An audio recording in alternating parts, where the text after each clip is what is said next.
Indele peketos koto prokoto koporada bakavali amande. Gloire soit rendue à toi, Père éternel. Gloire soit rendue à toi, Père éternel. Gloire soit rendue à toi, Père éternel. Gloire soit rendue à toi, Père éternel.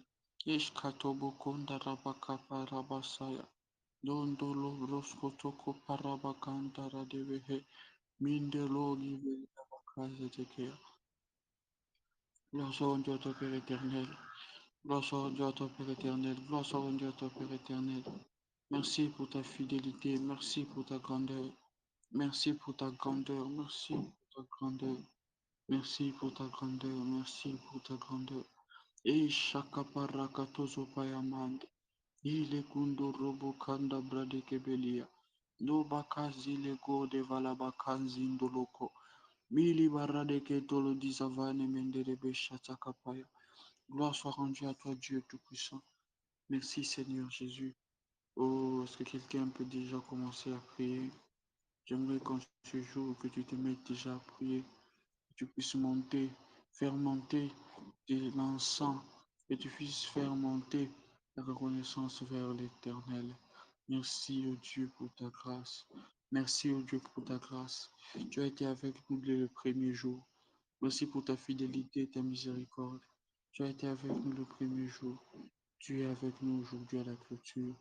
Merci Père éternel car tu es avec nous aujourd'hui, Seigneur, le matin à la clôture. Merci Père éternel car tu es avec nous ce matin à la clôture. Merci Père éternel pour ta grâce. Merci Père éternel pour ta grâce. Merci Père éternel pour ta grâce. Il abraske torobo shandamaya. Mille gres kotoko prate kepelivaha. Yento zeta kapara bakanda la besete. Melo dabakara dabakanda rabashaya. Merci Père éternel pour ta grâce. Oh Dieu, ce n'est pas par habitude qu'on se réveille. Ce n'est pas, Seigneur, par habitude qu'on a accès à ta présence. Mais c'est plutôt parce que tu nous y attires.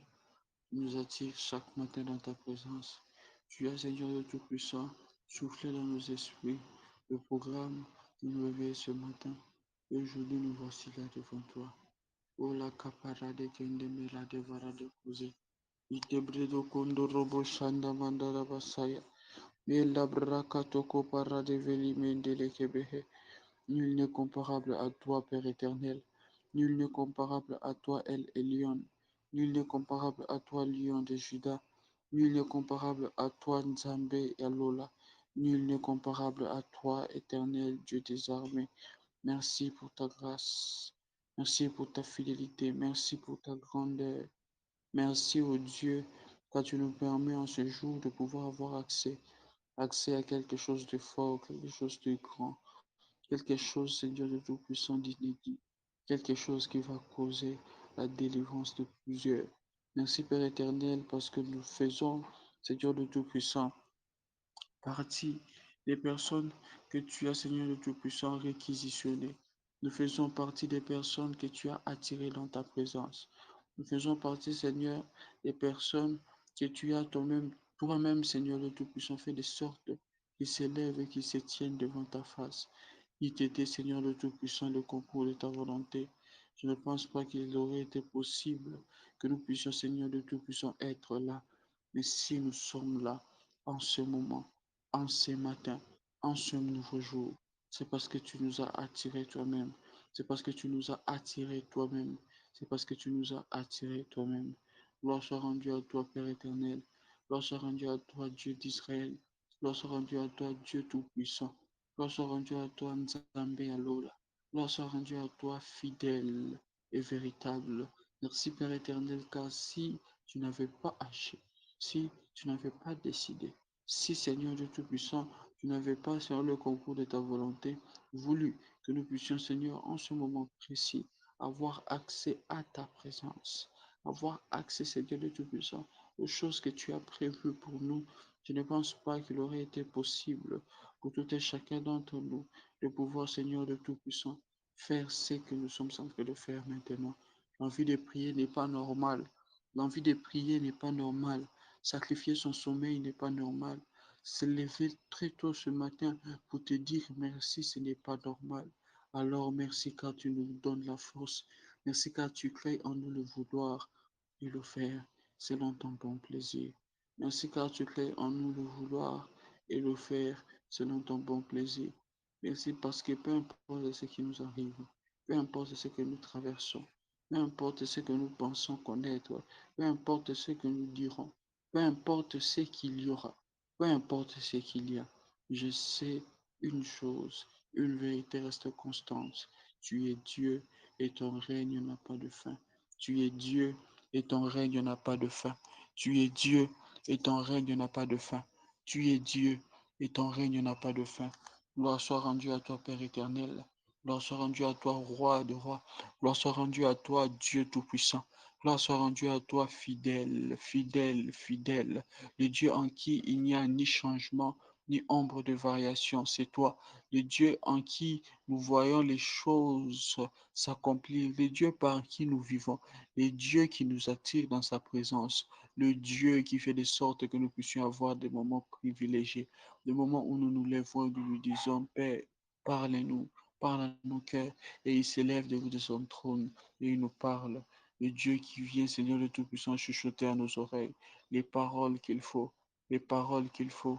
Le Père responsable, il ne laisse pas ses fils, il ne laisse pas ses filles crever de faim, mais qui dépêche toujours une parole de bénédiction, une parole, une parole de vie, une parole qui amène le changement, une parole qui transforme les vies, une parole qui apporte quelque chose de nouveau. L'Éternel m'a donné une langue exercée pour que je sache soutenir par la parole celui qui est abattu. Il éveille chaque matin, il éveille mon oreille pour que j'écoute comme écoutent les disciples. L'Éternel m'a ouvert l'oreille et je n'ai point résisté. Je ne me suis pas retiré en arrière. Merci Père éternel. Merci Père éternel. Merci Père éternel. Merci Père éternel. Merci Père éternel. Gloire soit rendue à toi, ô Dieu.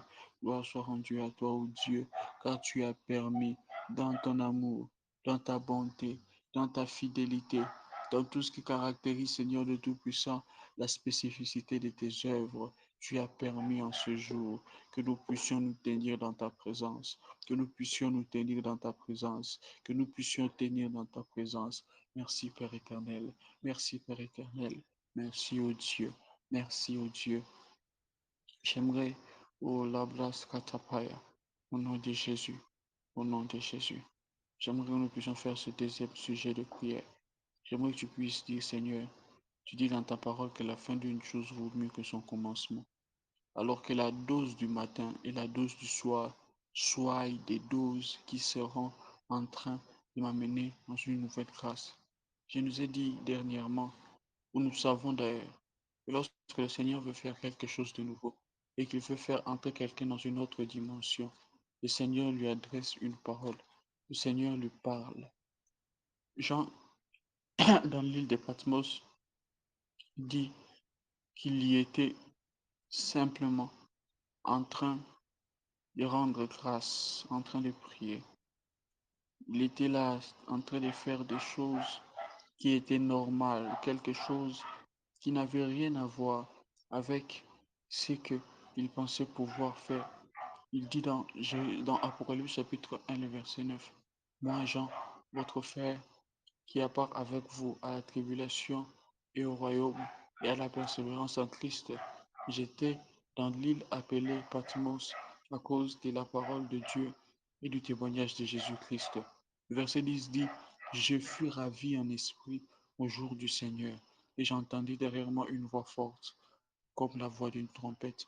Il dit qu'il fut ravi en esprit au jour du Seigneur. Il fut ravi en esprit au jour du Seigneur. Et moi, je crois qu'au-delà du fait que conventionnellement, on dit que le jour du Seigneur, c'est dimanche, je crois que ce jour nouveau dans lequel nous sommes, c'est aussi le jour du Seigneur. Alors, j'aimerais que tu puisses être en train de prier, que tu sois en train de dire, Seigneur, quand ton jour qui est aujourd'hui, ravis-moi et permets-moi d'avoir accès à des choses secrètes, d'avoir accès à des conseils secrets, d'avoir accès à des choses qui me dépassent peut-être, mais qu'il me faut pour cette nouvelle saison. Car la Bible dit aussi, dans Apocalypse chapitre 4, le verset 1, après cela, Je regardai, et voici une porte était ouverte dans les ciels. Maraketopayamande. La première voix que j'avais entendue comme une voix d'une trompette, comme le son d'une trompette, et qui me parlait, dit, monte ici, et je te ferai voir ce qui doit arriver. La même voix qui s'est révélée à lui dans Apocalypse chapitre 1, à partir du verset 9, s'est encore révélée à lui dans Apocalypse chapitre 4, à partir du premier verset. Pourquoi? Parce qu'il fallait qu'il y ait une mise à jour, parce qu'il fallait qu'il y ait une nouvelle expérience, parce qu'il fallait qu'il y ait quelque chose de nouveau dans sa vie, de nouvelles connaissances. Alors, je suis en train de demander à Dieu et de dire, Seigneur, je veux avoir accès en ce jour à quelque chose de nouveau, un pain chaud, un pain chaud, un pain chaud. Donne-nous, Seigneur de Tout-Puissant, quelque chose que tu as prévu aujourd'hui pour nous. Donne-moi personnellement quelque chose que tu as prévu personnellement pour moi. Sois en train de lever ta voix et de prier au nom de Jésus. Mandara kapasete ke paradozovoya. L'Éternel, parle-nous. Père éternel, parle-nous. Père éternel, parle-nous. Père éternel, parle-nous. Ne nous laisse pas, Seigneur, croupir. Ne nous laisse pas rester dans les ténèbres. Ne nous laisse pas, Seigneur, dans cette dimension ici dans laquelle nous sommes. Il est écrit dans ta parole que lorsque nous nous tournons vers toi, nous sommes transformés en images plus glorieuses qu'avant. Alors je prie, Père éternel, que ce principe s'applique aussi sur moi. Que ce principe s'applique aussi sur moi. Que ce principe s'applique aussi sur moi. Je t'ai enseigné que lorsque je serai en train de t'observer par la parole que tu seras en train de m'adresser, que je sois en train d'être transformé, que ta parole puisse être, Seigneur de Tout-Puissant, des instruments entre les mains d'un fin chirurgien qui fera de sorte que tout ce qui n'est pas bon pour moi puisse être ôté et que tout ce qui est bon pour toi qui fera de sorte que je te serve vraiment, puisse être mis à ma disposition. Sois en train de faire les choses comme tu les as prévues. Sois en train d'accomplir les choses comme tu les as prévues. Sois en train d'amener les choses telles que tu les as prévues, afin que la gloire ne me revienne pas à moi, mais la gloire te revienne à toi. Oh, la brasquete que peli le mando, iluro qui te parida azurivada. Mendros kotoko parake peleme minde mendo no mondoro shanda mandara baha mereko zuzi varadi le kozia meleko loke parakedosh ile hozo zevani mende de bikaya no mundu zotoko porroko tekebe marra marroze veheda minento blige zeloke mande idasto prakata kapaya mande sois en train de me donner accès à une nouvelle dimension ce matin. Sois en train de me donner accès à de nouvelles lumières ce matin. Sois en train de me donner accès à une nouvelle parole ce matin. Sois, Seigneur, en train de me donner accès à quelque chose que je n'avais pas dans ma base de données, à quelque chose que je n'avais pas dans mes ressources normales, à quelque chose que je n'avais pas dans ce que j'étais en train d'entreprendre. Sois en train de me donner en ce jour si particulier, en ce jour qui est le tien, que tu m'as donné, d'avoir part à la lumière que tu as réservée à ceux qui t'appartiennent, d'avoir part, Seigneur le Tout-Puissant, à l'espérance qui est attachée, à la connaissance de l'espérance qui est attachée à ton appel, à avoir part au Dieu. Permets-moi d'avoir part à l'infinie grandeur de la richesse de ta gloire qui se révèle puissamment dans le fait que nous qui croyons en toi, nous vivons manifestement les œuvres de ta puissance par la force de ta vertu. Je prie, Père éternel, que tu puisses faire ces choses. Je prie, Père éternel, que tu puisses faire ces choses. Je prie, Père éternel, que tu puisses faire ces choses. Au nom puissant et glorieux de notre Seigneur Jésus-Christ. Au nom puissant et glorieux de notre Seigneur Jésus-Christ. Alléluia. Avant que nous ne puissions continuer, j'aimerais que tu puisses élever ta voix et que tu sois en train de prier pour ce jour. Au-delà de dire à Dieu de faire des grandes choses pour toi, je suis en train de dire à ce jour d'être en train d'ouvrir ses portes afin que le Seigneur, afin que le Seigneur, afin que le Seigneur soit en train de prendre place, de régner. La Bible dit dans le psaume 24, il y a il y a une discussion qui se passe et qui m'étonne beaucoup, où le psalmiste est en train de parler. Le psalmiste est en train de parler. Il fait une affirmation en disant à l'Éternel la terre et ce qu'il renferme, le monde et ceux qui l'habitent, car il a fondé sur les mers et affermi sur les fleuves. Qui pourrait monter à la montagne de l'Éternel? Qui s'élèverait jusqu'à son lieu saint? C'est lui qui a des mains innocentes et pures. C'est lui qui ne livre pas son âme au mensonge et qui ne jure pas pour tromper. Il obtiendra la bénédiction de l'Éternel, la miséricorde du Dieu de son salut. Voici le partage de la génération qu'il invoque, de ceux qui cherchent ta face, Dieu de Jacob. Le verset 7 dit, porte, élevez vos linteaux, élevez-vous portes éternelles, que le roi de gloire fasse son entrée. Et les portes posent la question, qui est ce roi de gloire? Et le psalmiste répond, l'Éternel fort et puissant, l'Éternel puissant dans le combat. Porte, élevez vos linteaux, élevez-les, portes éternelles, que le roi de rois fasse son entrée. Et on pose encore la question de savoir, qui est donc ce roi de gloire? L'Éternel des armées, voilà le roi de gloire. Ainsi, j'aimerais que tu puisses prier et que tu puisses parler aux portes éternelles de cette journée, et tu leur dises d'élever leurs linteaux, afin que Dieu puisse entrer, afin que le Dieu de gloire, le Dieu de ton salut, le Dieu du miséricordieux de ton salut, le Dieu qui te bénira en ce jour, soit en train de prendre place ou soit en train d'entrer dans ta journée. Déclare à ce que les portes s'élèvent, déclare à ce que les linteaux des portes s'élèvent, afin que Dieu entre. Au nom de Jésus, sois en train de prier. Père éternel, oh Dieu, merci. Et portes éternelles de cette journée, vous qui avez été placés pour que je puisse vivre dès l'éternité, pour que je puisse connaître quelles sont les choses qui ont été prévues pour moi en cette journée, je vous ordonne d'élever vos linteaux. Élevez vos linteaux, car le roi de gloire doit faire son entrée dans ma vie. Élevez vos linteaux, car le roi de gloire doit être en train de me donner quelque chose de nouveau aujourd'hui. Élevez vos linteaux et n'empêchez pas le mouvement de Dieu pour ma vie. N'empêchez pas l'œuvre de Dieu pour ma vie. N'empêchez pas les actions du Saint-Esprit pour ma vie. Porte éternelle de cette journée, porte éternelle des relations, porte éternelle de la famille, porte éternelle de quoi que ce soit qui pourrait être nécessairement utile pour moi en ce jour. Élève tes linteaux, élevez vos linteaux, afin que je puisse vivre, afin que je puisse voir, afin que je puisse sentir, afin que je sache ce que le Seigneur, le roi de gloire, s'est rentré de faire en ma faveur. Au nom puissant et glorieux de notre Seigneur Jésus-Christ. Amen.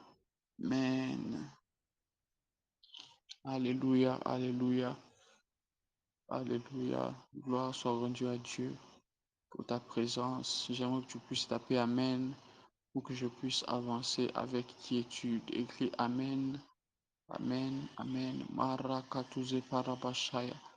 Erebekento brosotoko payamande. Ideka roskotoko pori varabashaya. Alléluia, alléluia. Alléluia, alléluia. Gloire soit rendue à toi, Dieu. Alléluia, alléluia. Merci Seigneur Jésus-Christ. Alléluia.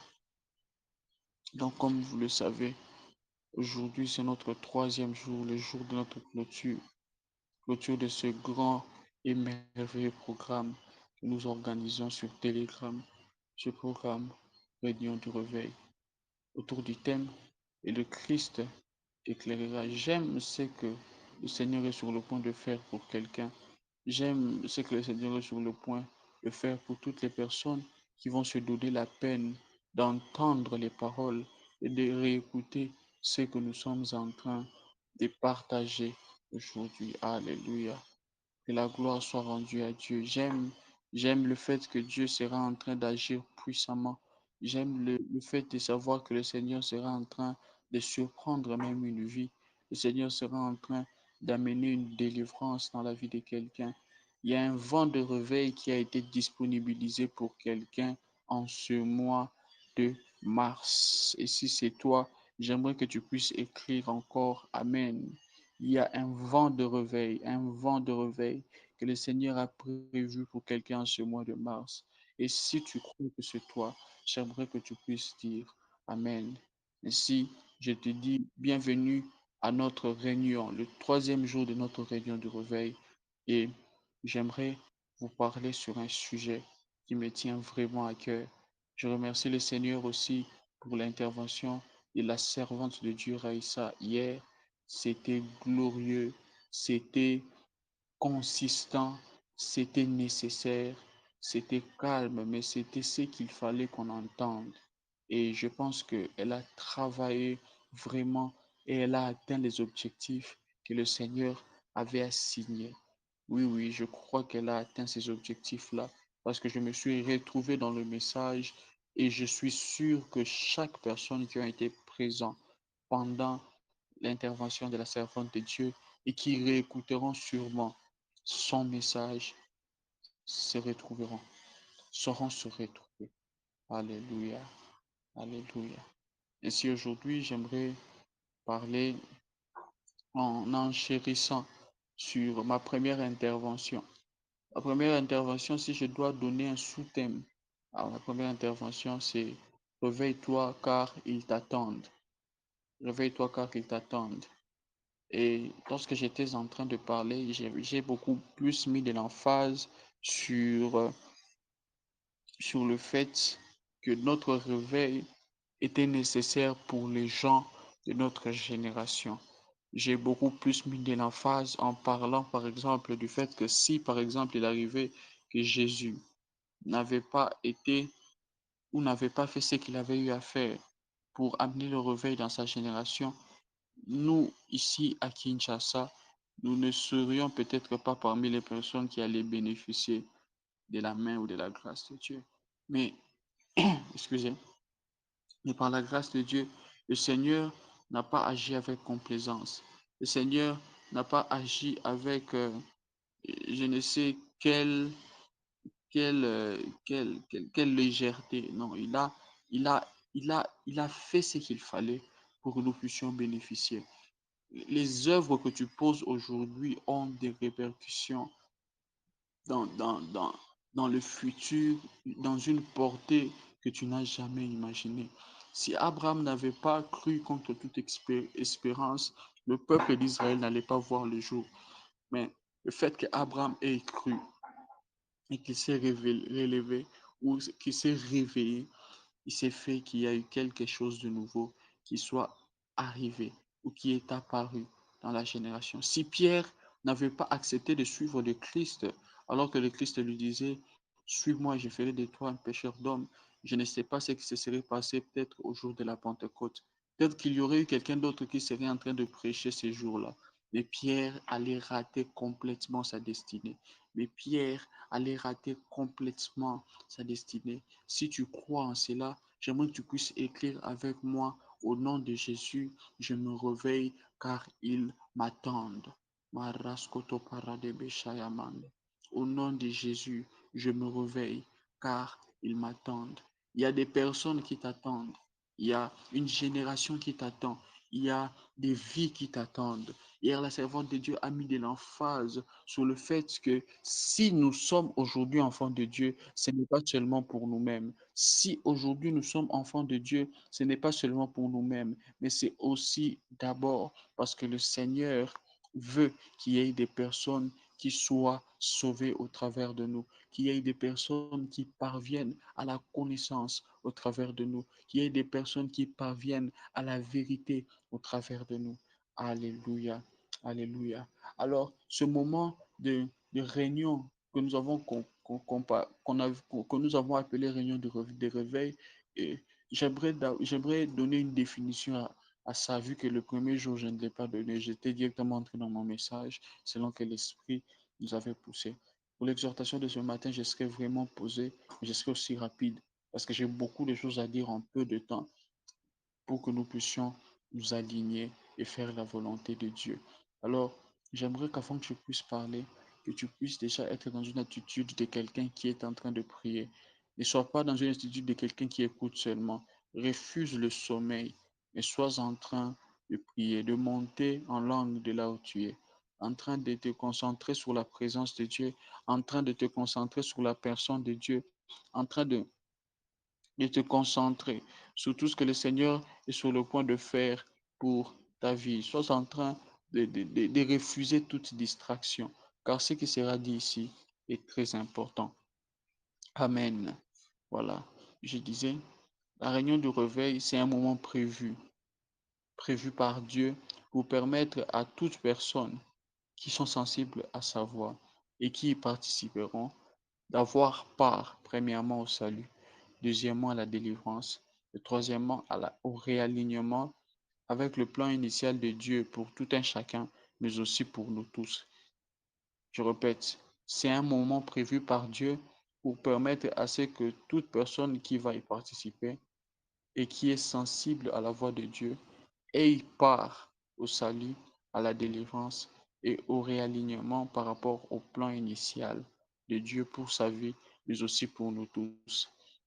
J'ai commencé le premier jour, si vous vous souvenez bien, le soir, le premier jour, lorsque j'étais en train d'intervenir, j'ai fait un appel au salut pour dire à toute personne qui serait en train de m'entendre que si vous n'avez pas encore reçu le Seigneur Jésus, vous n'avez pas encore connu le réveil. Si vous n'avez pas encore reçu le Seigneur Jésus, vous avez raté la première étape du réveil. Tu ne peux être un instrument de réveil pour ta génération que si le Seigneur lui-même te réveille. Tu ne peux être un instrument utile entre ses mains que si tu décides de lui appartenir. Et lui appartenir en prêtant allégeance à notre Seigneur Jésus, ça veut dire aussi accéder au programme du salut. Lorsque tu as accès au programme du salut, cela fait de sorte que tu fais partie des personnes qui ont droit à ce genre de rencontres, qui ont droit à ce genre de réunions, des réunions où les choses stratégiques, où la stratégie de Dieu est en train d'être donnée aux hommes afin que les œuvres ou les agendas ou l'agenda de Dieu s'accomplissent au travers de nous. Et parmi les choses que le salut nous permet d'avoir accès, ou parmi les choses que cette réunion nous permet d'avoir accès, c'est quoi? C'est que, un, il y a le salut, mais deuxièmement, il y a la délivrance. Vous savez, la Bible dit, vous connaîtrez la vérité et la vérité vous affranchira. Il y a certaines délivrances qu'on n'acquiert pas lorsqu'on crie sur quelqu'un en lui disant Esprit sort. Non, il y a certaines délivrances que l'on acquiert seulement parce qu'il y a eu une vérité qui parvient à nous. On nous a dit une vérité et cette vérité a amené tellement de lumière qui fait de sorte que les ténèbres dans lesquelles nous étions a eu à disparaître. Et d'ailleurs, le mot qu'on utilise dans la Bible pour dire connaissance, quand on parle de connaissance, connaître, connaissance, partout dans la Bible, que ce soit dans l'Ancien ou dans le Nouveau Testament, les mots utilisés dans le jargon grec et hébreu, ce sont des mots qui se ressemblent beaucoup plus avec le terme lumière. Quand on parle de la connaissance, on parle de la lumière. Toute personne qui n'a pas de connaissance ou qui marche sans connaissance est une personne qui marche dans les ténèbres. C'est pour ça que la Bible dit, mon peuple périt faute de connaissance. Mon peuple est détruit parce qu'il lui manque la lumière. Faute de lumière. Parce que premièrement, ça veut dire manque de connaissance, mais aussi deuxièmement qu'il manque la bonne connaissance. Donc lorsque nous avons accès à la connaissance, surtout dans des réunions pareilles, il y a la délivrance qui vient. Il y a une délivrance qui se fait. Vous savez, la présence du Saint-Esprit ne suffit pas pour cristalliser l'opération de la délivrance. Je répète, la présence du Saint-Esprit ne suffit pas pour cristalliser l'opération de la délivrance. Pourquoi? Parce que lorsque la terre est devenue informe et vide et qu'il y avait les ténèbres qui régnaient sur la surface des eaux, ce n'est pas seulement la présence du Saint-Esprit qui était la chose la plus importante. La place de la présence du Saint-Esprit est très importante dans le processus de la délivrance, mais ne restez que dans dans cet aspect où on ne se focalise que sur la présence du Saint-Esprit sans avoir accès à la parole qui amène la lumière, veuillez savoir que vous serez dans les ténèbres tout en ayant le Saint-Esprit. Je répète, la terre sera dans les ténèbres tout en voyant le Saint-Esprit en train de planer au-dessus des eaux. Je répète, vous risquerez de rester prisonnier de vos ténèbres si vous n'êtes pas en contact avec la lumière. Pourquoi? Parce que c'est par la lumière qu'on est en contact avec les vertus du Saint-Esprit. Le Saint-Esprit ne va pas te donner quelque chose à utiliser dans ta vie sans que tu ne le connaisses. Il y a certaines paroles de Dieu qui sont nécessaires pour ta vie, mais que tu ne connais pas et qui font de sorte que si le besoin se présente pour les utiliser, tu n'arrives pas à les utiliser. Qu'est-ce qui se passe? Le Saint-Esprit se trouve dans l'incapacité de pouvoir apporter une délivrance, de pouvoir apporter la puissance et faire son action. Raison pour laquelle il nous est toujours demandé de pouvoir faire quoi? Renouveler notre intelligence en exposant notre vie à la parole de Dieu. Pourquoi? Parce que c'est par la parole qu'on entre en contact avec l'esprit de la parole. C'est par la parole qu'on entre en contact avec l'action de la parole. Le Saint-Esprit est celui qui délivre, mais il ne peut amener cette délivrance-là que si le chemin est créé par la lumière de la connaissance qu'amène la parole. Donc, il faut faire très attention. Et troisièmement, j'ai dit que la réunion de réveil, c'est un moment qui fait de sorte que Dieu a prévu de nous ramener, de nous réaligner avec son but initial pour nous. Pour nous. Pourquoi est-ce que je suis en train de parler? Parce que le dénominateur commun de toutes les choses que je suis en train de dire maintenant, c'est le fait que le salut, la délivrance et le réalignement par rapport au plan initial de Dieu pour nos vies, à chacun et pour tous, rencontrent un ennemi commun, c'est le malin. Le malin est l'ennemi de notre salut. Le malin est l'ennemi de notre délivrance. Le malin est l'ennemi de notre réalignement par rapport au plan initial de Dieu pour notre vie. Si nous ne sommes pas conscients de ces trois choses, déjà maintenant, nous risquons de rester sous l'influence du malin. Or, la Bible dit dans 1 Jean chapitre 5, le verset 19, que nous savons que nous appartenons à Dieu et que le monde entier est sous la puissance du malin. La Bible ne dit pas que le monde entier appartient au malin. La Bible dit qu'il s'est fait que nous qui sommes de Dieu, nous qui appartenons à Dieu, nous nous trouvons dans une position où il y a quelqu'un qui s'appelle le malin qui est en train d'exercer une autorité sur le monde entier. Et ce qui se passe, c'est quoi? C'est que son autorité s'exerce sur la vie des personnes que lorsqu'il combat leur salut, il combat leur délivrance, il combat leur réalignement par rapport au plan initial de Dieu pour leur vie. Car sans le salut, l'homme n'a pas accès à Dieu. Sans le salut, l'homme n'a pas accès à Dieu. Le salut est ce qui a fait de sorte que l'homme soit réconcilié avec Dieu. Et le diable combattra toujours cet aspect de la vie de quelqu'un. Pourquoi? Parce que lorsque quelqu'un a accès au salut, cette personne a facilement accès à la délivrance, cette personne a facilement accès à quelque chose, à ce qu'il faut pour pouvoir l'amener à vivre ce que Dieu a eu à prescrire, à écrire, à commander, à projeter sur sa vie. La Bible dit, je connais le projet que j'ai formé sur vous. Il ne peut accomplir le projet qu'il a formé sur toi que si tu as accès à sa présence, si tu as accès à lui. Cela ne se fait pas à cause du péché. Et le salut vient ôter le péché pour permettre à l'homme d'avoir une communion avec Dieu et de permettre sa délivrance et le réalignement par rapport à la volonté de Dieu. Sans le salut, l'homme est livré à se soumettre au gouvernement qu'il y a là où il est à cause de la façon dont il a été créé. L'homme a été créé pour être quelqu'un qui j'aimerais le dire en ces termes. L'homme a été créé pour être un dominateur esclave. Je répète, l'homme a été créé pour être un dominateur esclave. Quand je parle de dominateur esclave, je parle du fait que sa mission principale pour laquelle il a été créé, ça a été de dominer. Mais il n'a pas été créé pour dominer selon lui, mais pour dominer selon ou sous la gouvernance de Dieu. Donc, lorsque l'homme quitte l'autorité de Dieu, il s'est fait qu'il trouve une autorité déjà sur la terre. Il trouve une autorité, pardon, il trouve une autorité dans le monde. Et cette autorité-là fait de sorte que, des façons dont l'homme a été créé, cet homme-là est directement attiré à s'aligner à cette autorité-là. Lorsque l'homme n'a pas accès au salut, ou lorsque le diable combat le salut de l'homme, c'est parce qu'il veut que l'homme soit livré à se soumettre à l'autorité qu'il a placée dans ce monde. L'homme a été créé pour être comme ça.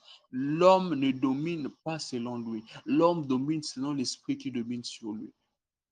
L'homme exerce sa domination sur terre selon l'esprit qui domine sur lui. Raison pour laquelle la servante de Dieu avait répété hier un passage des psaumes qui dit: les cieux appartiennent à l'Éternel et la terre a été donnée au Fils de l'homme. Donc Dieu qui a créé les cieux et la terre a fait de sorte que, en ce qui concerne les choses de la terre, s'il n'y a que l'homme qui a le droit, le pouvoir et la capacité de pouvoir exercer une certaine domination.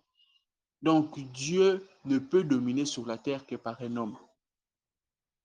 Donc Dieu a fait de sorte que tout esprit qui n'a pas un corps humain est illégal sur la terre. Raison pour laquelle vous vous rendrez compte que pour amener le salut, Dieu, normalement, il pouvait décréter du ciel le salut de l'humanité, l'humanité allait être sauvée.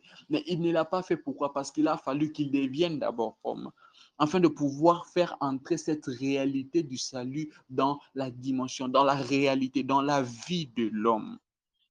Vous comprenez un peu? C'est par rapport à ça. C'est par rapport à ça. Donc, aussi longtemps que l'homme est livré à lui-même, aussi longtemps que l'homme n'a pas accès au salut, qu'est-ce qui se passe? L'homme est livré à vivre sous la domination qu'il y a dans l'environnement où il est. Et ce qui se passe avec le malin, c'est que le malin est arrivé à faire croire à l'homme quelque chose de très bizarre. Il est arrivé à faire comprendre ou à faire croire à l'homme que l'homme est capable de vivre ou d'être le Dieu de sa propre vie, dans le sens où il berne l'homme en lui faisant croire que soit tu choisis Dieu, soit tu choisis moi le diable, ou soit tu t'es choisi toi. Et c'est que l'homme ne sait pas, c'est que à chaque fois qu'il ne fait pas le choix de choisir Dieu et qu'il choisit toute autre chose qui n'est pas Dieu, c'est-à-dire lui ou le diable, cet homme-là entre dans le piège du malin. C'est pour ça qu'on l'appelle d'ailleurs le malin. Le malin, c'est quelqu'un qui est rusé. C'est quelqu'un qui peut mettre en place un système qui fait de sorte que tu sois corrompu et tu n'es même pas au courant de cela. Donc l'homme qui marche selon ses propres principes à lui et qui ne marche pas selon les directives de Dieu est un homme qui marche sous la domination du diable. Pourquoi? Parce que le diable est celui qui manage désormais le monde. Le diable est désormais celui qui est en train de diriger ce monde. Et lorsqu'il dirige ce monde, il s'est fait que le diable implante quelque chose qu'on appelle la culture. La culture, c'est ce que les Quinois appellent aujourd'hui le kilelo. La culture, c'est le type de vie qu'il y a dans une société. Et lorsque le type de vie est manifesté dans une société, le type de vie manifeste un culte. C'est pour ça qu'on appelle d'ailleurs culture. La culture. Donc, ça amène un culte. C'est une invention. C'est une inspiration d'un esprit. La culture, c'est les appétits qui régissent une société. Et tout appétit qu'on trouve dans une société, que ce soit dans une personne physique unique ou dans un regroupement de plusieurs personnes, s'appelle la culture. Cet appétit-là est une inspiration spirituelle et c'est dans ça que l'homme entre. Donc tout homme qui n'a pas accès au salut est une personne qui est fonctionnellement incapable de marcher dans son plein potentiel. Il est piégé par le diable. Il est piégé par le diable. Il est donc soumis à une domination qui les garde prisonniers, pardon. L'homme ne peut pas s'accomplir dans sa destinée à cause de l'atmosphère qui ne peut pas s'accomplir pleinement dans la destinée ou ne s'accomplit pleinement dans sa destinée que par rapport à l'atmosphère ou au gouvernement qui régit désormais sa vie. Alors j'aimerais que tu puisses t'examiner toi-même. Quelle est l'atmosphère qui régit ta propre vie? Oh, avant de pouvoir aller sur le champ de bataille et amener le réveil dans ta génération, il faut qu'il y ait un réveil personnel chez toi. Examine-toi un peu. Parce qu'il y a quelque chose que les chrétiens n'ont pas pu comprendre et le diable a toujours usé de cette ignorance-là pour garder les gens prisonniers. En réalité, lorsqu'on reçoit Jésus-Christ comme notre Seigneur et Sauveur, le Seigneur Jésus-Christ devient notre Seigneur et Sauveur que si on marche selon ses principes. Il dit, vous montrerez que vous m'aimez, que si vous accomplissez mes commandements. Dans le monde spirituel, l'amour ne se manifeste pas par le fait qu'on le dise. L'amour se manifeste par le fait qu'on pose des actes. L'obéissance égale amour. L'esprit auquel tu obéis est l'esprit auquel tu t'affilies, tu communies et que tu aimes. L'esprit auquel tu obéis est l'esprit que tu aimes. Et l'esprit que tu aimes est ton Dieu. Donc, il y a des chrétiens aujourd'hui sur la terre qui ont reçu le Seigneur Jésus comme Seigneur et Sauveur, mais qui marchent selon les principes du diable. Ils sont chrétiens, mais ils ont pour Dieu le diable. J'aimerais te choquer en le répétant. Ils sont chrétiens sur papier, mais dans la pratique, ils sont serviteurs du diable. Pourquoi? Parce que le Dieu de leur cœur n'est pas Christ. Christ n'est pas le modèle qu'ils suivent. Ils ne marchent pas selon le modèle de Christ. Alors j'aimerais que tu puisses te poser la question et de savoir qui est le Dieu qui dirige ta vie? Qui est le Dieu qui dirige ta vie? C'est ça la question que j'aimerais que tu puisses te poser.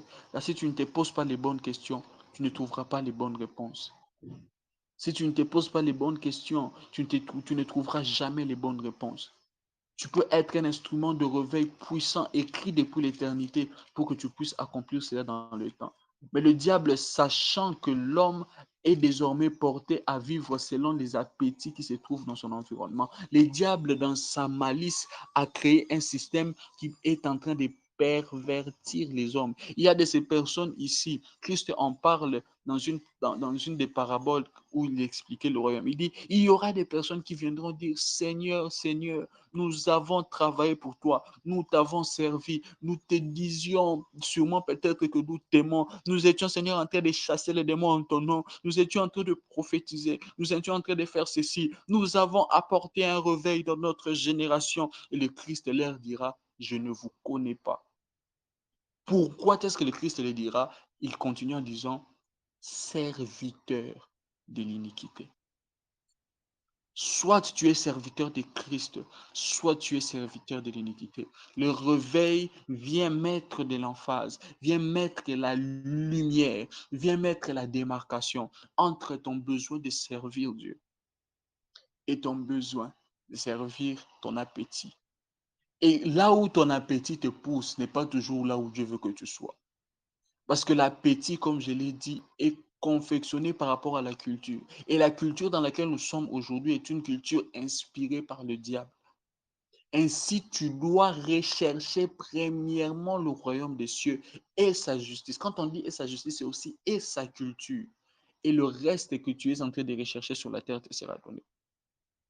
Pourquoi? Parce que lorsque tu recherches le royaume des cieux et sa culture, tu t'alignes parfaitement avec le plan, le projet de Dieu par rapport à ta vie. Tu t'alignes parfaitement. Alors, pourquoi le réveil?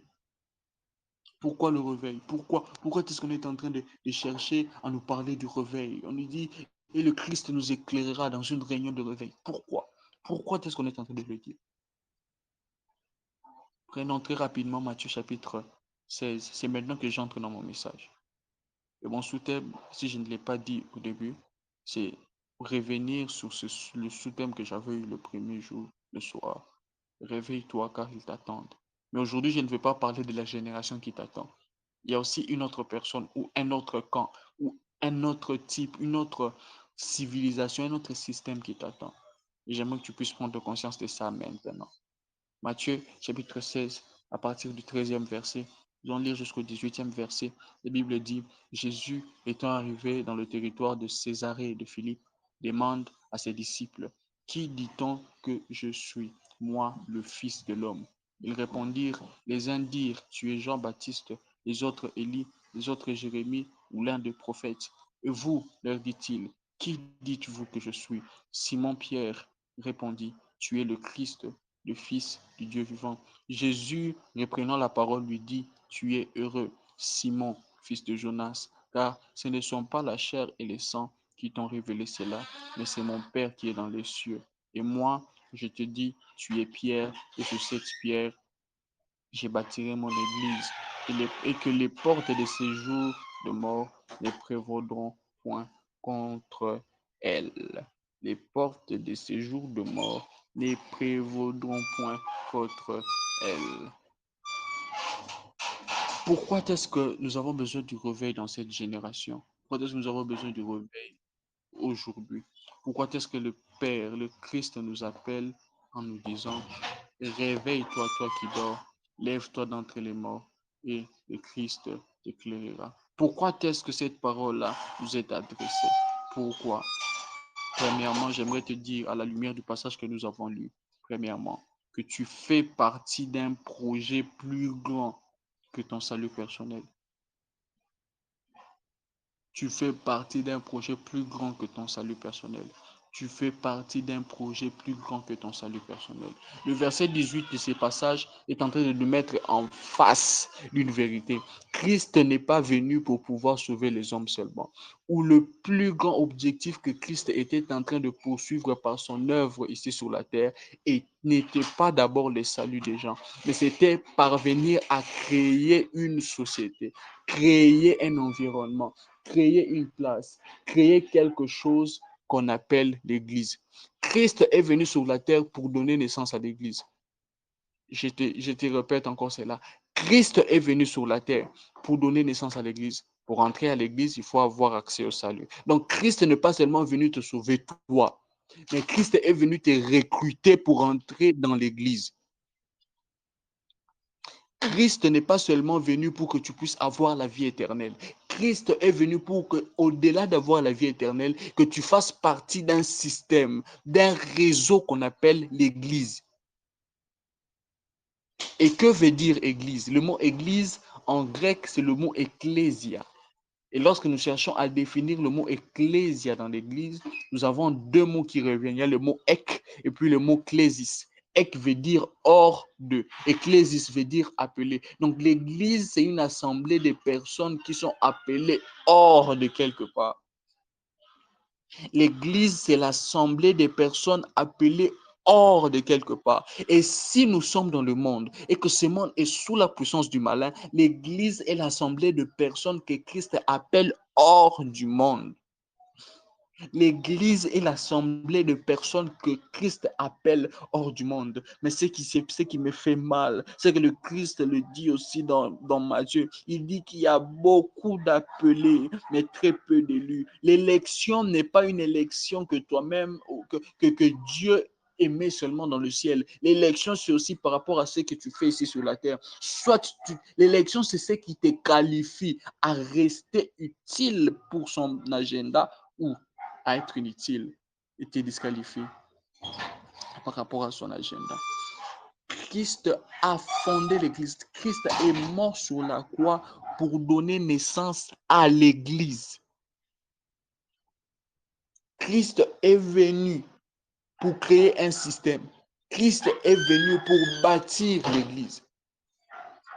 Et dans l'histoire de la Bible, je pense que nous allons déborder de quelques minutes parce que ce que je suis en train de dire est très important. Permettez-moi vraiment de pouvoir vous parler de tout mon cœur. Nous sommes déjà presque vers la fin, mais je vais juste un peu déborder pour que nous puissions saisir les choses que Dieu veut que nous puissions savoir. Donc, comme je disais, quand on parlait d'église, surtout dans le contexte historique où Jésus était, qui dit église voyait l'assemblée des personnes envoyées par la couronne pour travailler à ce que le système, la justice, le modèle de vie du royaume qui les envoie soit implanté là où ils sont. Ils étaient des représentants de la couronne dans un lieu ou dans un domaine de la couronne, mais qui n'est pas le lieu, qui n'est pas, comment dire, qui n'est pas le royaume en question. C'était par exemple, c'était une forme de colonisation en fait. Quand on parlait d'église, on parlait de l'Assemblée provinciale d'Outre-mer. des représentants du royaume qui ont un travail d'ambassadeur du royaume quelque part. Donc, Christ est mort sur la croix pour donner naissance à quelque chose comme ça. Et toi, tu as accès à cela par le salut. Donc, le diable sait que s'il t'empêche de pouvoir avoir accès au salut, il t'empêche de pouvoir atteindre, que tu puisses atteindre le plus grand potentiel de ta vie. Parce que Christ veut te recruter dans la société. Christ veut te recruter dans son réseau qu'on appelle l'Église. Pourquoi est-ce qu'il faut le salut? Parce que la terre subit ou a trop subi l'influence qui émane d'une porte qui a précédé l'Église. L'Église n'est pas seulement un système, mais l'Église, c'est aussi une porte. Mais avant qu'on puisse parler de la porte qu'on appelle l'Église, Christ nous donne une information disant que j'ai bâtirai mon Église parce qu'il y a une porte qui a précédé l'Église et la porte s'appelle le séjour des morts. L'Église est la réponse de Christ par rapport aux œuvres de séjour des morts. Tu fais partie de l'Église parce que Christ espère en toi. En fait, tu dois prendre conscience du fait que tu es la dernière solution de Dieu pour les cas qui dérangent le lieu où tu te trouves. Si tu ne fais rien, sache que les gens qui sont autour de toi ne verront jamais la main de Dieu. Tu dois marcher avec cette mentalité-là que c'est toi qui es le représentant de Dieu là où tu es. Quand on dit que tu fais quelque chose au nom de Jésus, ça veut dire que tu marches avec son autorité. Tout ce que tu fais, tu le fais en le faisant comme si c'était lui-même Jésus qui était en train de le faire. Et pourquoi est-ce que Christ a créé l'Église? Parce que sur la terre, il y a eu une porte. L'Église est une porte, mais il y a aussi une autre porte qui a précédé l'Église. C'est la porte ou les portes des séjours de mort. Et quand on parle des séjours de mort, ce n'est pas le lieu où vont les gens qui meurent. Non, ce n'est pas là. Le séjour de mort, c'est le lieu que Dieu est en train de tirer des gens. C'est le lieu où Dieu t'a appelé à quitter. C'est le lieu de Éphésiens chapitre 5, le verset 14 dont on est en train de parler. Notre passage de base. Le séjour de mort, c'est là. Il dit, réveille-toi, toi qui dors, relève-toi d'entre les morts. Donc, quitte le séjour de mort, afin que le Christ t'éclaire. Le séjour de mort est une porte. Le séjour de mort est un environnement. Le séjour de mort est un lieu. Le séjour de mort est une atmosphère où tu es en train de vivre sous la domination du diable. Et aussi longtemps que tu resteras dans les séjours de mort, tu ne pourras jamais accomplir l'agenda de Dieu que Dieu a placé dans l'Église. Aujourd'hui, l'Église n'accomplit pas ce que Dieu a demandé à l'Église de faire. Pourquoi? Parce que l'Église est concentrée. L'Église est concentrée. L'Église est concentrée à rester dans le sommeil. L'Église est concentrée à s'asseoir dans l'atmosphère des séjours de mort. Alors que Christ t'appelle à faire partie du réseau de l'Église. Les gens de l'Église font partie désormais du réseau des séjours de mort. Et ce qui se passe, c'est quoi? Les deux réseaux dont je suis en train de vous parler sont les deux portes par lesquelles les esprits qui dominent sur ces réseaux-là ont le pouvoir d'apporter leur gouvernement, leur autorité et leur agenda sur la terre. Christ accomplit son agenda, son programme sur la terre par l'Église.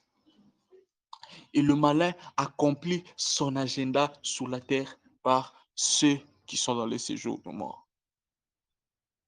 J'aimerais que tu puisses être en train de prier. Élève ta voix et dis, Seigneur, je ne veux plus faire partie des gens qui sont dans les séjours de mort. Je veux faire partie de ton Église réellement. L'Église est une corporation, est un système mystique bizarre. Le Christ est représenté comme étant le corps du Christ. Et qui dit corps de Christ ne voit pas seulement corps dans le sens la tête, les pieds, les mains, non, mais il voit aussi le corps comme étant une partie de l'armée. Quand on parle de corps dans l'armée, on parle des régiments. Donc l'Église fait partie des régiments de Dieu pour les saluts de ce monde. Et Christ t'a appelé de ces jours de mort pour que lorsque tu vas te réveiller, que tu fasses partie de ce plan, que tu fasses partie de ce projet, que tu fasses partie de ces grands appels, de cette grande chose qu'on appelle l'Église. Oh, si je te dis réveille-toi car ils t'attendent, je ne te parle pas seulement de ta génération, mais je te parle du ciel. Le ciel attend ton réveil pour pouvoir accomplir sa volonté dans cette génération. S'il est vrai que cette génération te posera la question de savoir, es-tu celui qu'on devait attendre ou devons en attendre un autre? Sache qu'il y a aussi une question que le ciel est en train de se poser. Es-tu la personne qui a été choisie? Es-tu réellement l'élu qui a été appelé? Est-ce que tu seras capable de te démarquer des œuvres infructueuses des ténèbres qui sévit dans ce séjour de mort, qui sévit dans cette atmosphère des ténèbres où tu vas devenir la personne que Dieu est en train de t'appeler? Et ce que j'aime avec Dieu, c'est qu'on devient qui on est appelé à être lorsqu'on entre dans sa présence. La Bible dit dans Apocalypse chapitre 1 quelque chose de très important sur Jésus. Jésus se présente comme étant celui qui était, celui qui est et celui qui vient. On t'a connu peut-être comme étant celui qui était. Et lorsque tu es entré en Christ, tu es devenu celui qui est. Mais lorsque tu entres dans la présence de Christ et que tu t'exposes à sa lumière et que tu t'exposes à son feu et que tu t'exposes aux choses qui concernent ta destinée, il se fait que tu deviennes celui qui vient. Il y a quelqu'un que tu es qui doit devenir celui qui doit venir. Et celui qui vient, vient de quelque part. Il vient de la présence de Dieu. Il vient du lieu où se forment les gens de l'Église. Et les gens de l'Église sont des personnes qui se détachent du système du monde, qui s'élèvent et qui quittent le séjour de mort afin de pouvoir avoir accès à la lumière du Christ, afin de pouvoir avoir accès à la lumière du Christ. Je prie pour toi au nom de Jésus, qu'il y ait désormais une conscience qui te dérange chaque jour, afin que tu puisses savoir quelle est la volonté de Dieu pour ta vie. Quelle est la volonté de Dieu pour ta vie? Quelle est la volonté de Dieu pour ta vie? Qu'est-ce que Dieu veut que tu qu'est-ce que Dieu veut que tu fasses pour faire avancer son agenda parce que tu fais partie de son église? Tu as le devoir de porter l'influence du ciel sur la terre et d'imposer l'agenda de Dieu dans les nations. D'où le fait que Ésaïe est en train de dire, les nations marcheront à ta lumière. Si tu ne t'élèves pas devant le Christ qui est clair, tu n'auras pas la lumière pour diriger les nations. Tu n'auras pas la lumière pour délivrer les nations. Et je t'ai dit d'entrée de jeu que lorsque la Bible parle de la lumière, au-delà du fait qu'elle est en train de parler de la lumière qui est une vertu, d'une puissance, ça parle aussi d'une connaissance. Il y a certaines connaissances que tu ne peux pas acquérir dans un livre. Il y a certaines connaissances que tu ne peux pas acquérir dans une conversation avec quelqu'un. Il y a des lumières, il y a des connaissances, il y a des capacités que l'on acquiert que si on s'expose à Christ qui est clair, qu'on acquiert que si on s'expose à Christ qui est clair. Et c'est de ce genre de lumière dont nous avons besoin. C'est de ce genre de lumière dont nous avons besoin. C'est de ce genre de lumière dont nous avons besoin. C'est de ce genre de lumière dont nous avons besoin. Et le ciel est en train de te chercher. Le ciel dit, réveille-toi car on attend. Nous avons la lumière en réserve. Nous avons de la lumière en réserve. Cette génération dans les ténèbres est en train aussi de crier, nous t'attendons car nous avons besoin de la lumière de Dieu. Nous avons crié à Dieu et Dieu nous a envoyé des fils. Le monde n'attend plus avec un ardent désir la manifestation de Dieu. Et s'il dans la manifestation de Dieu, il attend la manifestation de Dieu par la manifestation des fils de Dieu. Et les fils de Dieu sont ceux qui constituent l'Église. Il n'y a pas seulement les nations qui entendent que tu émerges. Il n'y a pas seulement que les nations qui attendent que tu quittes ton sommet. Il n'y a pas seulement les nations qui attendent que tu puisses quitter le séjour de mort. Le ciel attend aussi que tu t'élèves afin de t'exposer au Christ. Le ciel attend cela. Le ciel attend cela. Le ciel attend cela. Le ciel attend cela. Oh, sois en train de prier. Je n'ai pas de sujet de prière. Ce que j'ai dit doit te donner un sujet de prière particulier par rapport à ta propre vie. Le ciel attend cela. Le ciel attend que tu t'élèves. Quand on parle du réveil, réveille-toi, toi qui dors, on parle du salut. Lorsqu'on dit lève-toi d'entre les morts, on te fait comprendre que désormais, tu dois te battre parce que t'élever, te relever dans le séjour des morts, c'est se distinguer, c'est faire une rébellion, c'est se rebeller au système du séjour de mort. Et toute personne qui se rébelle face à une puissance qui s'exerce dans une société est une personne qu'on viendra combattre. Alors prends la décision d'accepter ce combat et de te dire, je ne serai plus jamais sous la domination du mal. Je ne serai plus jamais sous l'atmosphère de ces jours de mort. Je ne serai pas une porte par laquelle les agendas et les programmes du séjour de mort seront en train de s'accomplir. Je choisis désormais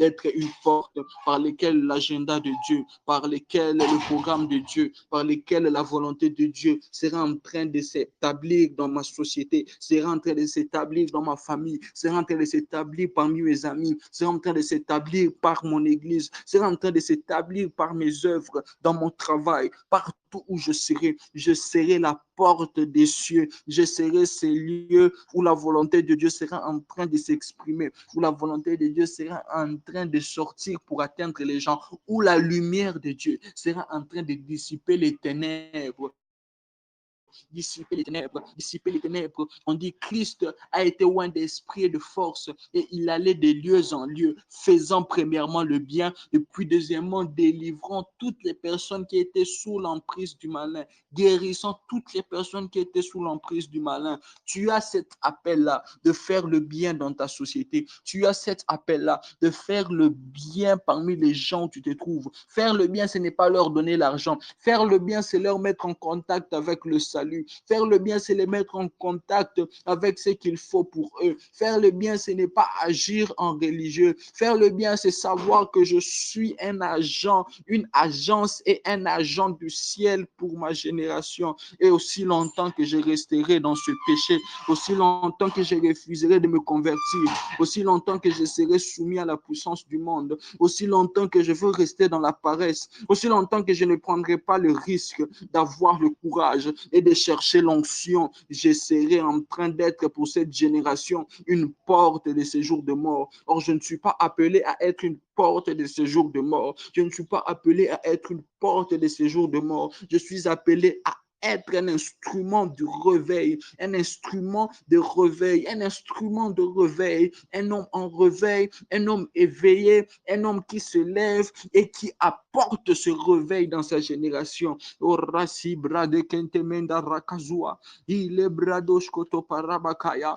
je t'appelle, réveille-toi, car ils t'attendent. Ta génération t'attend et Dieu t'attend aussi. Si ta génération t'attend, sache que Dieu t'attend aussi. Si ta génération t'attend, sache que Dieu t'attend aussi. Si ta génération t'attend, sache que Dieu t'attend aussi.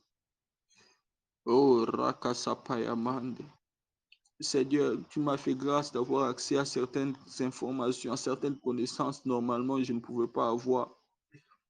Tu as ouvert, Seigneur de Tout-Puissant, mon intelligence et tu as placé des choses qui sont au-delà de mon âge.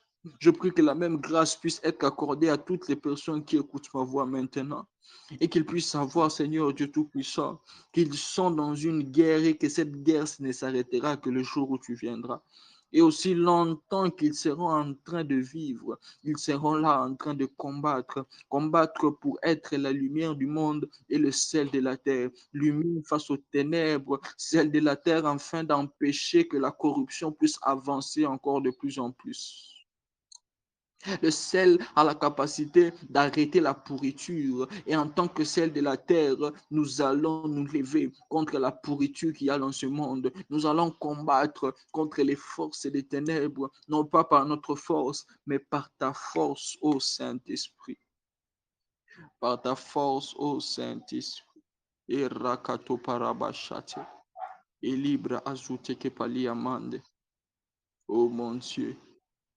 Voici à peu près 3 choses que tu dois faire si tu veux quitter des ténèbres. Ton sommeil est élevé pour que le Christ éclaire.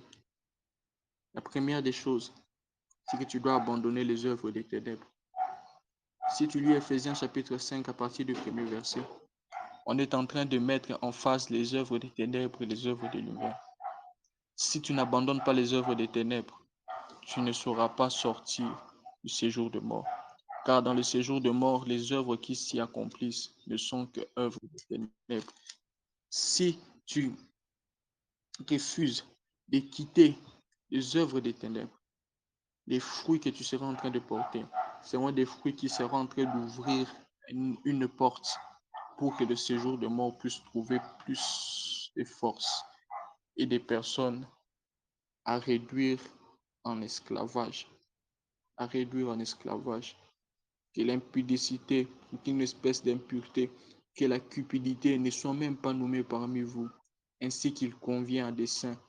Qu'on n'entende ni paroles déshonnêtes, ni propos insensés, ni plaisanteries, choses qui sont contraires à la bienséance. Qu'on entende plutôt des paroles de grâce, des actions de grâce, car sachez-le, aucun impudique ou impur ou cupide, c'est-à-dire idolâtre, n'a d'héritage dans le royaume de Christ et de Dieu. Que personne ne vous séduise par des vains discours, car c'est à cause de ces choses que la colère de Dieu vient sur les fils de la rébellion. N'ayez donc aucune part avec eux. Autrefois, vous étiez ténèbres et maintenant vous êtes lumière dans le Seigneur. Marchez comme des enfants de la lumière, car les fruits de la lumière consistent en toutes sortes de bonté, de justice et de vérité. Examinez ce qui est agréable au Seigneur et ne prenez point part avec eux aux œuvres infructueuses des ténèbres, mais plutôt condamnez-les, car il est tenté de dire ce qu'ils font dans les secrets, mais ce qui est condamné est manifesté par la lumière,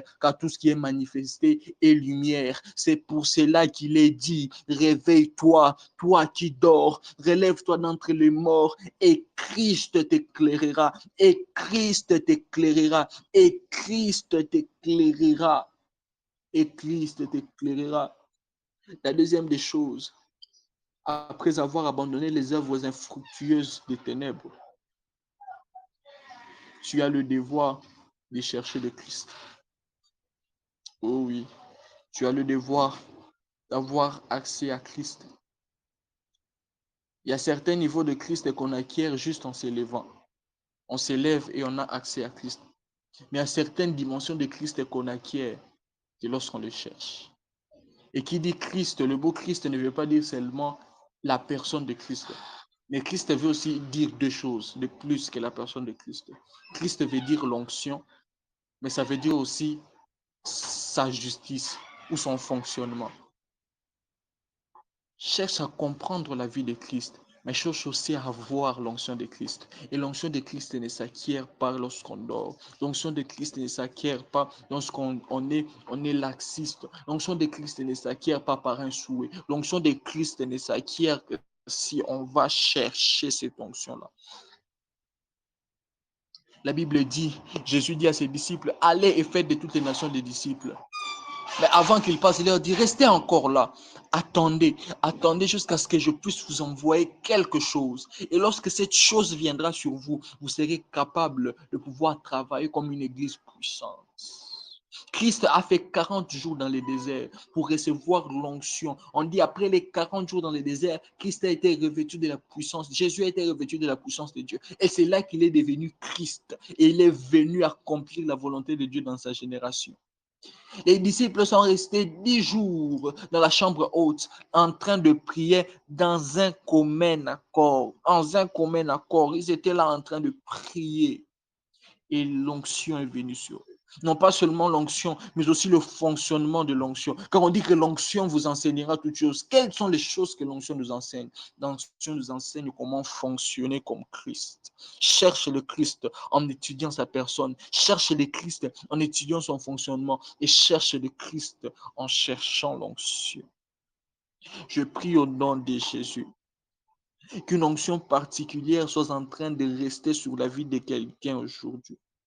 Qu'une onction particulière soit en train de s'abattre sur la vie de quelqu'un. Mais que cette onction-là puisse être une onction qui va créer la soif, le zèle d'aller encore pousser pour avoir plus, de presser encore Dieu afin que Dieu puisse donner plus d'onction. Oh, rakapazada derebe shakatuava. Ibrazi de mondo rokozete kepalia. Et la dernière des choses, la dernière des choses, Kapradava Kanaman, qui te permet de te réveiller et de faire ce pourquoi on t'attend, c'est de faire le premier pas de la foi. Après avoir quitté les œuvres infructueuses des ténèbres, après avoir cherché le Christ, combat, le bon combat de la foi. La foi, lorsqu'on en parle, on parle de la foi qu'avec des instruments de guerre. Paul dit combat, le bon combat de la foi. Et lorsqu'il faut parler des armes spirituelles, en ce qui concerne la foi, il parle du bouclier de la foi. Pourquoi? Parce que la vie que nous menons est une vie où nous devons être en constant combat. Et nous avons besoin de la foi. Nous avons besoin de combattre dans la foi. Et nous avons besoin du bouclier de la foi. Sache qu'à partir d'aujourd'hui, le diable sait que tu connais. Et il te combattra pour que tu puisses être incapable de pouvoir faire avancer l'œuvre de Dieu par ta vie. Alors tu ne peux tenir face à ce diable-là que par la foi. La Bible dit résister au diable avec une foi ferme et il fuira loin de vous. Résistez au diable, soumettez-vous à Dieu et il fuira loin de vous. Fais le pas de la foi.